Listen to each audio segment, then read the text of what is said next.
Welcome to future zone academy. आज हम class 12 के मैथमेटिक्स की ओर बढ़ते हैं। मैथमेटिक्स में आज हमारा नया चैप्टर स्टार्ट होगा और वो भी है अवकलन के अनुप्रयोग। बहुत सारे बच्चों का मानना है कि ये चैप्टर सबसे हार्ड होता है और पिछले सत्र में जो बच्चे बहुत टैलेंटेड थे उनका भी ये कहना था कि ये चैप्टर बहुत हार्ड होता है, लेकिन मैं आप लोगों को बताता हूँ कि मैथ्स बहुत ईजी होता है। अगर अब आप मैथ्स को डे बाई डे प्रैक्टिस करते हैं तो आपका मैथ्स बहुत आसान हो जाएगा। और मैं इस वीडियो में आप लोगों से रिक्वेस्ट करता हूँ कि आप लोग वीडियो को शुरू से लास्ट तक देखें और स्किप बिल्कुल भी ना करें। ओके। और अगर आप हमारे स्पेशल बैच से जुड़ना चाहते हैं तो आप 8755084148 पर संपर्क कर सकते हैं। इसमें स्पेशल क्या होगा, इसमें आपको स्पेशल सीट दी जाएंगी, वर्किंग सीट मिलेंगी और आपको नोट्स दिए जाएंगे और आपकी प्रॉपर वे में स्टडी कराई जाएगी और समय समय पर आपका टेस्ट भी लिया जाएगा और आपकी परफॉर्मेंस को जितना बेहतर हो सकता है उतना बेहतर आगे बढ़ाया जाएगा। ओके, तो हम अपने टॉपिक की ओर चलते हैं। तो मैं आपको अवकलन के अनुप्रयोग टॉपिक बाय टॉपिक पढ़ाऊंगा और इतना अच्छा तरीके से कवर करवा दूंगा कि आप लोग सोच भी नहीं पाएंगे कब आपका अवकलन के अनुप्रयोग खत्म हो गया है। तो पहला पॉइंट है हमारा दर मापक के रूप में। आपका जो पहला पॉइंट है दर मापक के रूप में, तो सारे के सारे में आप लोग इस टॉपिक में क्या करेंगे, दर निकालने का प्रयास करेंगे। जितने भी क्वेश्चन होंगे सब में दर निकालेंगे। दर आपकी कैसे निकलेगी, इसमें जो भी आपकी दी गई राशि होगी उसका उचित मानों पर आपको क्या करना है, dy अपॉन dx ज्ञात करना है, अवकलन ज्ञात करना है। इसको आप अच्छी तरीके से क्वेश्चन से ही समझ सकेंगे। तो आइए हम क्वेश्चन से ही डिस्कस करते हैं। तो पहला क्वेश्चन है आपका, वर्ग के क्षेत्रफल की परिवर्तन की दर ज्ञात करें, इसकी त्रिज्या r के सदिश r के सापेक्ष यदि r बराबर 3.5 सेंटीमीटर हो। तो यहाँ पर आप ध्यान दीजिए, वर्ग के क्षेत्रफल की परिवर्तन की दर ज्ञात कीजिए। तो मैं अगर सॉल्यूशन करूं तो सॉल्यूशन मैंने लिखा, तो माना त्रिज्या कितनी है, मैंने मान ली त्रिज्या कितनी r, तो क्षेत्रफल आपका कितना होगा, क्षेत्रफल आपका कितना होगा, यानी एरिया कितना होगा आपका पाई आर स्क्वायर। आप लोग याद रखिए वर्ग का क्षेत्रफल कितना होता है, पाई आर स्क्वायर होता है। आपको कहा कि त्रिज्या के सापेक्ष में इसकी दर ज्ञात करने, तो आपको क्या ज्ञात करना होगा, डी ए बटे डी आर ज्ञात करना होगा। आर को आप यहाँ पर एक्स की तरह ट्रीट कीजिए, तो आपका पाई तो कॉन्स्टेंट है, पावर आपकी आगे आ जाएगी और यहाँ पर 2r बच जाएगा और डी आर बटे डी आर का मतलब डी एक्स बटे एक्स को तो कट जाएगा। तो यहाँ पर आपका कितना हो गया, 2 पाई आर। और यहाँ पर उसने बताया कि r बराबर 3.5 है। तो अब आप क्या करेंगे, अब आपको जो परिवर्तन की दर ज्ञात करनी थी वो कितने पर ज्ञात करनी थी, r बराबर 3.5 पर। तो 3.5 आप यहाँ पर रख लेंगे, तो आपका हो जाएगा 2 गुणा पाई गुणा 3.5। तो फाइनली जो आपका आंसर होगा वो कितना होगा, 35 दूनी 70, तो 7 हो जाएगा और यहाँ पर आपका पाई रहेगा। तो आपकी जो परिवर्तन की दर होगी वो कितनी होगी, डी ए बटे डी आर बराबर होगी 7 पाई सेंटीमीटर। ओके, तो आप यहाँ पर ध्यान दीजिए, ध्यान देने वाली बात यह है कि आप लोग ध्यान से देखिए, आपको पहले एरिया निकालना था, उसके बाद आपने इसका अवकलन आर के सापेक्ष में किया, तो फिर जो आपका माना है उसमें आपने आर रखा, तो आपका फाइनली आंसर आ गया। इसके क्वेश्चन इतने आसान है कि आप देखकर भी हैरान रह जाएंगे। तो आइए हम नेक्स्ट क्वेश्चन की ओर बढ़ते हैं। आइए नेक्स्ट क्वेश्चन की ओर बढ़ते हैं। तो नेक्स्ट क्वेश्चन हमारा, एक वर्ग की त्रिज्या 5 सेंटीमीटर प्रति सेकंड की दर से बढ़ रही है। तो हम यहाँ पर देख रहे हैं कि त्रिज्या बढ़ रही है, तो उसकी परिधि की दर ज्ञात कीजिए, वृद्धि की दर ज्ञात कीजिए। तो पहले हम क्या कर लेते हैं, सॉल्यूशन लिख लेते हैं। तो सॉल्यूशन लिखने के बाद हम जो लिखते हैं वो बता रखा, माना त्रिज्या कितनी है, आर। माना त्रिज्या मैंने कितनी मान ली, वो मान ली मैंने आर। तो उसने बताया त्रिज्या की दर कितनी है, डी आर बटे डी टी का मान बताया 5 सेंटीमीटर प्रति सेकंड। एक सेकंड में 5 सेंटीमीटर की क्या हो जाती है, वृद्धि हो जाती है। तो उसके बाद उसने बताया उसकी परिधि की दर। तो परिधि आप लोगों को मालूम होना चाहिए कि वर्ग की परिधि आपकी कितनी होती है, 2 पाई आर होती है। परिधि को हम पी से प्रदर्शित करते हैं, तो पी बराबर आपका कितना होगा, 2 पाई आर। आपको क्या ज्ञात करना है, डीपी बटे डी का मान ज्ञात करना है। तो अवकलन करेंगे तो 2 तो आपका कॉन्स्टेंट रहेगा, पाई भी आपका कॉन्स्टेंट रहेगा और इसका कितना हो जाएगा, डी आर बटे डी टी, क्योंकि आप टी के सापेक्ष में कर रहे हैं। अब आप यहाँ पर ध्यान दीजिए, 2 पाई आपका कॉन्स्टेंट, डी आर बटे डी टी का मान आप यहाँ से क्या कर लेंगे, यहाँ पर रख देंगे। तो 5 सेंटीमीटर प्रति सेकंड। तो फाइनली 5 गुणा 2 10 पाई सेंटीमीटर प्रति सेकंड, ये आपका क्या हो जाएगा, आंसर हो जाएगा। तो आप एक बार ध्यान दो, पहले आपने त्रिज्या मान ली, फिर आपने क्या करा, त्रिज्या का जो भी मान डी आर बटे डी टी दिया हुआ था 5 सेंटीमीटर प्रति सेकंड की दर से बढ़ रही है, तो बढ़ने को हम प्लस कहते हैं। तो हमने क्या किया, फिर परिधि 2 पाई आर रखी, परिधि का परिमाप पी से प्रदर्शित करते हैं। डीपी बटे dt निकाला तो इसका अवकलन कर दिया टी के सापेक्ष में, तो dr बटे dt हो जाएगा। इसको मान वापस यहाँ रखा, रखने के बाद फाइनली आपका आंसर आ गया। इसी प्रकार हम सारे के सारे क्वेश्चन सोल्व करने का प्रयास करेंगे। तो नेक्स्ट क्वेश्चन भी आपका इसी टॉपिक का है और उसको भी आप ध्यान से देखिए। तो नेक्स्ट क्वेश्चन है आपका, एक वर्ग की भुजा में 3 सेंटीमीटर प्रति सेकंड की दर से वृद्धि हो रही है। तो आप यहाँ पर पहले सॉल्यूशन लिखिए, फिर आप मान लेते हैं, माना वर्ग की भुजा आपकी कितनी मैंने मान ली, वो मान ली मैंने कितनी a, और आप क्या कह रहे हैं, भुजा में 3 सेंटीमीटर प्रति सेकंड की दर से वृद्धि हो रही है, तो आपका dA बटे dt यानी वृद्धि हो रही है, तो वृद्धि को हम क्या कर लेते हैं, प्लस मान लेते हैं और 3 सेंटीमीटर प्रति सेकंड लिख लेते हैं। याद रखना अवकलन में वृद्धि जो होगी आपकी वो प्लस का मान करके लिखी जाएगी। अब उसने बताया इसके क्षेत्रफल में वृद्धि की दर ज्ञात कीजिए। तो आप क्या करेंगे, मान लेते हैं क्षेत्रफल आपका कितना होगा, तो क्षेत्रफल आपका होगा जो भी इसका होगा वो कितना होगा, a स्क्वायर। वर्ग का क्षेत्रफल याद रखना भुजा का वर्ग यानी a का वर्ग हो जाएगा, तो इसको अगर मैं a कहूँ तो a स्क्वायर हो जाएगा। अब आपको क्या करना है, इसकी वृद्धि की दर ज्ञात करनी है, तो dA बटे dt ज्ञात करना है। तो इसका अवकलन करेंगे तो 2a आगे आ जाएगा, 2 पावर है ना तो आगे आ जाएगी, तो यहाँ पर आ जाएगा आपका dA बटे dt। अब आप 2a यहाँ पर सेम रखें, dA बटे dt का मान ऊपर से यहाँ रख दे तो कितना हो जाएगा 3, और प्लस का रहेगा तो 3 दूनी 6a हो जाएगा। अब आपका जो 6a का मान उसने दिया होगा, जबकि भुजा 10 सेंटीमीटर है तो आप 10 रख देंगे, तो यहाँ पर आपका हो जाएगा 60 सेंटीमीटर स्क्वायर प्रति सेकंड। तो आप यहाँ पर कह सकते हैं कि आपके जो क्षेत्रफल के वृद्धि की दर है वो कितनी होगी, वो होगी 60 सेंटीमीटर स्क्वायर प्रति सेकंड। 1 सेकंड में 60 सेंटीमीटर स्क्वायर बढ़ जाएगा। बहुत आसान क्वेश्चन, आप ध्यान दीजिए। पहले आपको भुजा माननी है, फिर भुजा का जो भी जैसे भी कहा उसने भुजाई में वृद्धि हो रही तो dA बटे dt रख लिया जैसे इसमें किया था। उसके बाद क्षेत्रफल a स्क्वायर रखा, तो a हमारे पास a स्क्वायर, तो dA बटे dt ज्ञात करना है, तो उसका अवकलन कर देना। अवकलन करने के बाद जो मान है वो पीछे से रख देने हैं, रखने के बाद अगर a रह जाता है तो a उसने दिया हुआ उसको रखकर आप आंसर ज्ञात कर लेंगे। आइए नेक्स्ट क्वेश्चन की ओर बढ़ते हैं। तो नेक्स्ट क्वेश्चन है आपका, ये क्वेश्चन बार बार पेपर में पूछा गया और ये वेरी वेरी इंपॉर्टेंट क्वेश्चन है। एक वस्तु की x इकाइयों के उत्पादन में कुल लागत cx रुपए में दी गई है। अब आपको क्या करना है, इसमें आपको किसी निश्चित रुपए में x की लागत निकालनी है। तो ये आपका क्वेश्चन है। अब हम क्या कर लेते हैं, पहले सॉल्यूशन लिख लेते हैं। सॉल्यूशन लिखने के बाद आपको क्या करना है, पहले cx लिख लेना है। तो मैंने क्या किया, cx लिख लिया, कितना है 0.007 x की power 3, 0.003 x square plus 15x और प्लस आपका कितना है 4000। तो मैंने जो भी था आपका पहले क्या कर लिया है, नोट कर लिया है। अब आपको क्या करना है, इसमें मान रखना है। मान रखने के बाद आपका क्या आ जाएगा, आंसर आ जाएगा। अब देखते हैं पहले उसने क्या किया, पहले हमने मान रखा।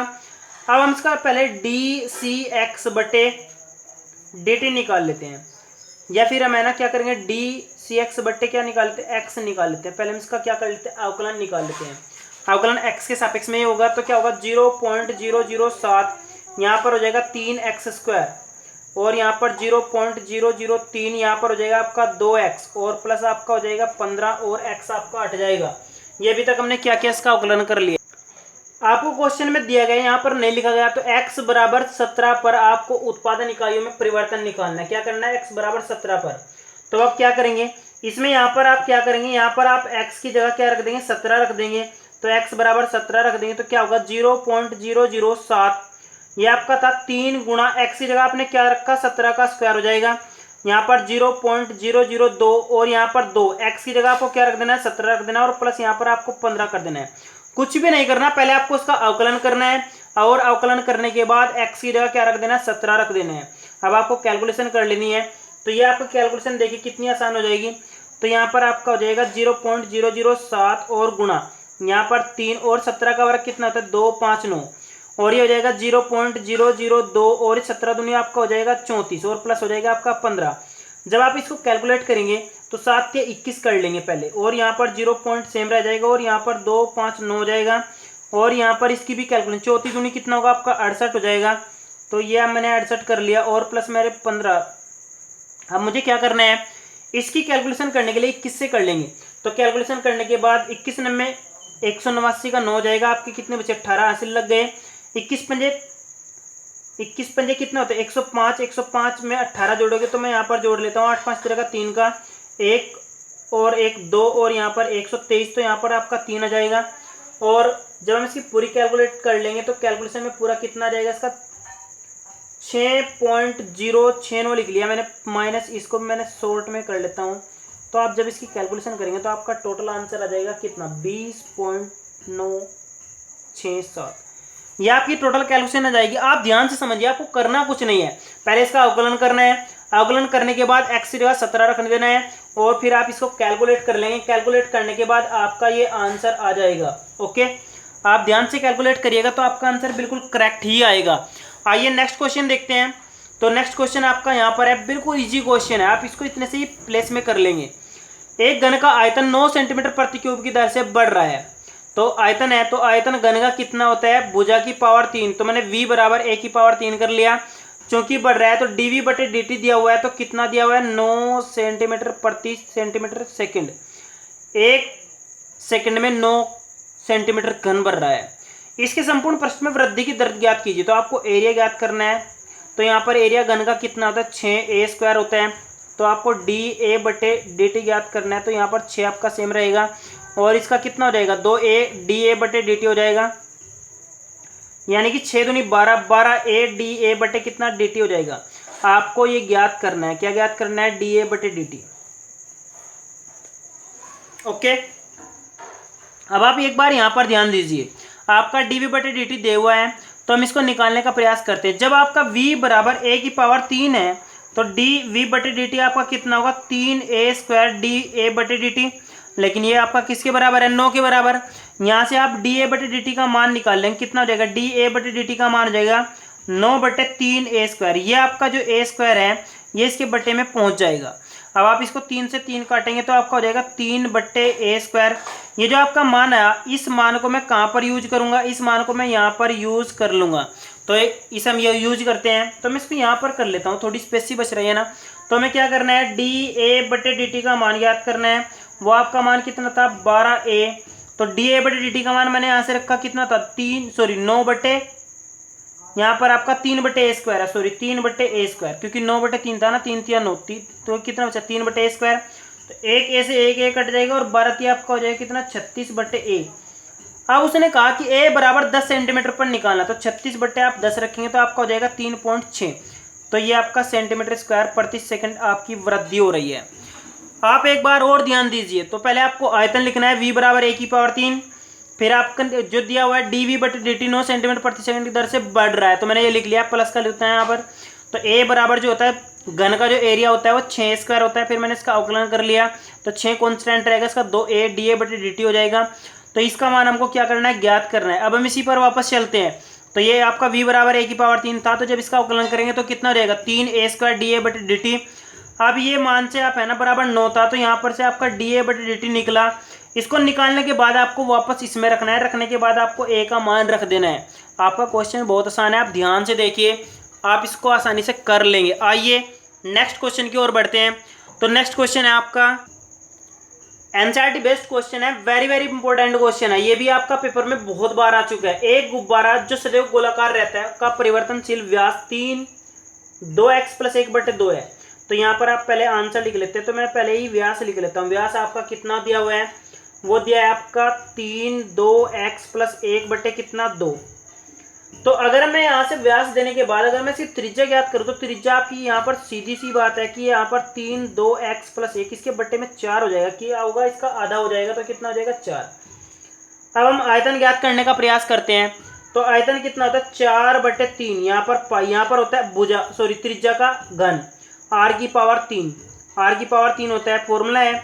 तो 4/3 पाई r का मैं मान यहीं से रख देता हूँ कितना 3/4, 2x + 1 की पावर कितनी 3। जब आप इसको हल करेंगे तो ये तो 4 रहेगा आपका सेम, 3 भी सेम रहेगा, पाई भी सेम रहेगा, तो 3 की पावर 3 हो जाएगा आपका 27, 4 की पावर 3 रह जाएगा आपका 64, क्योंकि 4 चौक 16 चौक 64, ये आपका हो जाएगा 2x + की पावर 3। अब आप इस 4 से इसको काट दिए, यहाँ पर कितना बचेगा आपका 16, 3 से इसको काट दिए कितना हो जाएगा 9, तो आपका हो जाएगा 9 पाई/16 2x + 1 की पावर 3। तो यहाँ पर मैंने इसको सोल्व कर लिया है। तो सोल्व करने के बाद आप ध्यान दीजिए, हमको क्या करना है, हमको करना है dv बटे dx का मान ज्ञात। तो जब आप इसका मान देखिए यहाँ पर 9 पाई तो आपका सेम रहा, 16 भी आपका सेम रहा। अब आप क्या करेंगे, पहले पावर आगे लाएंगे तो 3 आपका आगे आ गया। फिर आप क्या करेंगे, 2x+1 को सेम रखकर इसकी पावर में से 1 कम कर देंगे। फिर आप इसका अवकलन करेंगे तो इसका आपका 2 हो जाएगा। तो मैंने इसका भी अवकलन कर दिया। अब आपका जो अवकलन बचा वो कितना बचा, 9 या 27, पाई आपका सेम, 2 से 1 कट जाएगा तो 2 8 16 हो जाएगा। यहाँ पर 2x+1 का वर्ग। तो यही आपका क्या होगा, फाइनल आंसर होगा। और आपको पूछा भी क्या गया, आयतन परिवर्तन ज्ञात कीजिए। तो आयतन परिवर्तन आपका dv/dx होगा और यही आपका क्या होगा, आंसर होगा। देखिए आप क्या करेंगे, पहले व्यास देखेंगे, फिर त्रिज्या निकाल लेंगे, फिर आयतन का फॉर्मूला लगाएंगे। आयतन का फॉर्मूला क्या होता है, v = 4π/3 r3। r का मान मैंने यहाँ से रखा, रखने के बाद सिर्फ अवकलन करा और आपका आंसर आपके हाथ में। बहुत ईजी है और आप लोग अगर करेंगे भी तो आपके आंसर बिल्कुल आसानी से आते चले जाएंगे। तो नेक्स्ट क्वेश्चन देखते हैं। नेक्स्ट क्वेश्चन थोड़ा लॉजिकल है, अगर आपको लॉजिक समझ आया तो आपका क्वेश्चन भी अच्छे से समझ आ जाएगा। तो क्वेश्चन क्या है आपका, एक स्थिर झील में एक पत्थर डाला जाता है और तरंगे वृत्तों में 5 सेंटीमीटर प्रति सेकंड की गति से चलती हैं। जब वृत्ताकार तरंग की त्रिज्या 8 सेंटीमीटर है तो ज्ञात करें क्षेत्रफल किस दर से बढ़ रहा है। यहाँ पर आप ध्यान दीजिए, जब आप पानी में पत्थर डालेंगे तो वर्त की तरह उसकी तरंगे बढ़ने लगती है। तो आप ध्यान रखिए, तो क्या बदल रहा है, त्रिज्या बदल रही है। तो आपकी क्या बदल रही है, dr/dt किस दर से बढ़ रही है, 5 सेंटीमीटर प्रति सेकंड की दर से बढ़ रही है। अब आपको क्वेश्चन क्या पूछा, तब वृत्ताकार तरंग की त्रिज्या तो ज्ञात करें क्षेत्रफल किस दर। तो एरिया पूछ रहा है, एरिया आपका वर्त का क्या होता है, πr²। तो dA/dt निकालने का प्रयास करेंगे तो यहाँ पर 2πr dr/dt हो जाएगा। पाई आपका कॉन्स्टेंट, इसका 2 मैंने शुरू में लिख दिया, और dr/dt हो जाएगा। यह आपका ऊपर से रखा रहेगा 2πr और यहाँ पर इसका मान 5 रख दिया गया, 5 दूनी 10 पाई। r का मान आपका दिया हुआ है 8, तो आप यहाँ पर 8 रख देंगे तो फाइनली आपका 8×80 पाई सेंटीमीटर स्क्वायर प्रति सेकंड आंसर आ जाएगा। एक बार फिर ध्यान दीजिए, ये आपका त्रिज्या बदल रहा है तो dr/dt मैंने 5 रखा और एरिया आपका πr² होता है, dA/dt आपका 2πr dr/dt हो जाएगा। तो फाइनली आप क्या करेंगे, r का मान रख देंगे, इसका dr/dt का मान ऊपर से रख देंगे, इसको मान यहाँ से रख देंगे तो आपका आंसर आ जाएगा। ओके, अगर आपको वीडियो अच्छी लगे तो आप वीडियो को लाइक करें और हमारे चैनल को सब्सक्राइब करें। Thank you.